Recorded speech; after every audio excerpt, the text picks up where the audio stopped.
shares in Intel jumping 26% on word that Nvidia is investing in the chip maker and co-developing chips for data centers and PCs. We're joined by Grant White, portfolio manager and investment advisor at IA Private Wealth.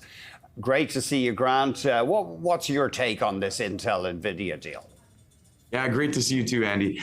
I think this is, one, if you're an Intel investor, you love this deal. This is great because this is a spark that this company, frankly, has been looking for a long time. And so, as an Intel investor, I think you love this deal. It's really opening up the doors to them for the opportunities that they've been really missing out on in the last few years. And so, as an Intel investor, you love it. For Nvidia, I think this is a good move as well, actually. I think one, helps them to expand their business and open up new revenue streams, which is really great for them.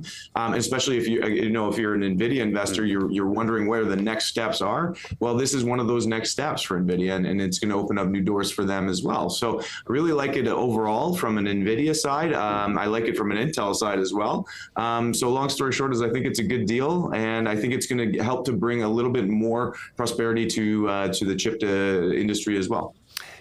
Your take would be you'd be a buyer of Nvidia, but Intel still a hold, still work to do at that company? Yeah, I think, again, if you were an investor already in Intel, you love this deal.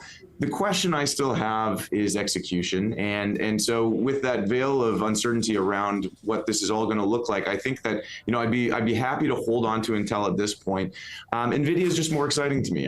They've proven that over the last few years, and I think they're going to continue to execute at a very high rate.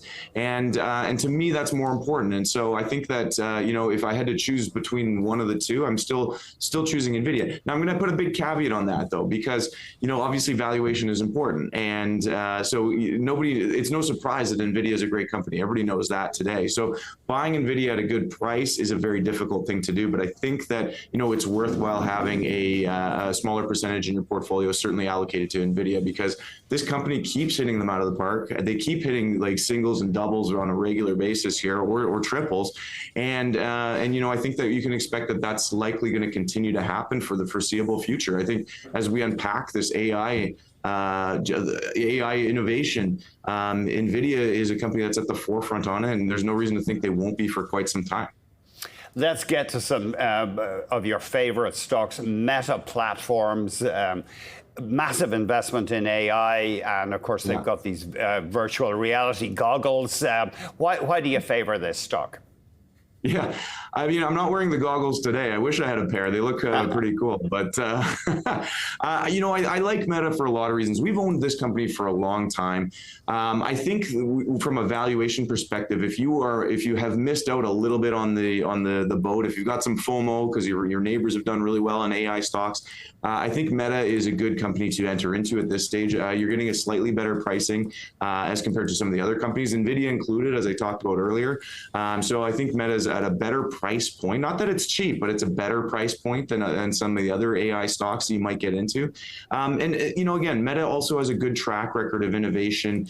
They've got great balance sheet, great cash flow, lots of cash.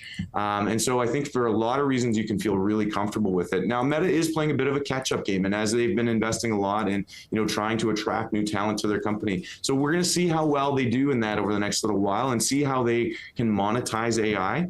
But, I think they have a good advantage in that they're also it's not just a chatbot we're talking about here. This isn't just an LLM. They're bringing AI to the physical world through things like Ray-Ban Meta. And I think that is going to be a huge wave that certain companies have the ability to take advantage of. Meta is one of them. Other companies like Tesla and Google and Alphabet would be others, but Meta is certainly at the forefront of it as well. Another name you like the look of is Power Corp, the financial holding company, a powerhouse that controls IG Investment Management, for example. Yeah, almost completely opposite of the previous companies. We're going from a sexy AI to, pretty boring insurance and financials. But frankly, Power Corp is a great company. And from a pricing perspective, again, valuation is important. I think Power Corp is one of the best valuation buys you can get right now on the TSX. We've loved the company for a long time. If you like dividend yield, you get a strong, consistent dividend yield that they consistently grow at as well. I think with buyback yields, you're around 6% overall. I think they're They have a buyback yield of about 1% or so as well at this point. So long story short, if you like a good company that you can hold for a long time and get paid to wait, Power Corp is one of those good companies. Again, strong balance sheet, really good management. They've had good management forever.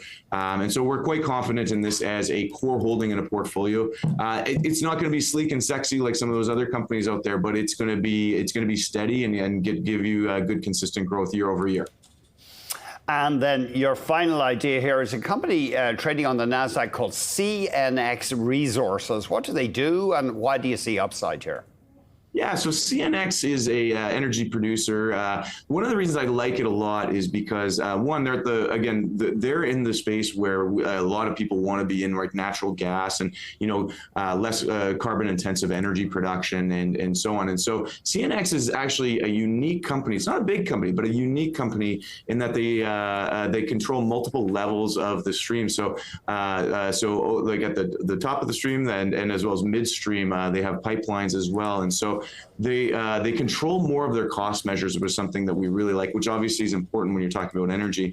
Now, the other side of it is geographic location. They're closer to centers that demand high energy. So, for example, Northeast United States, they have a geographic advantage over a lot of other companies. And so the long story short on CNX is they are a clean and natural gas company.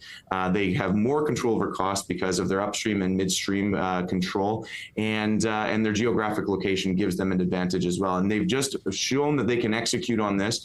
They've achieved profitability. Their numbers have looked really good over the last couple of quarters, and we expect that to continue to improve. And as we all know, energy demand is going nowhere but up, especially with all of this AI and everything else that's going on in the world. And so I think CNX is actually really well positioned for this, and it's a company that a lot of investors should like, especially if you want to have a more carbon, a clean carbon type of energy producer. I think CNX is a really good company for you. Grant, thanks very much indeed. Yeah, my pleasure, Andy. Thanks so much. Grant White, Portfolio Manager and Investment Advisor at IA Private Wealth.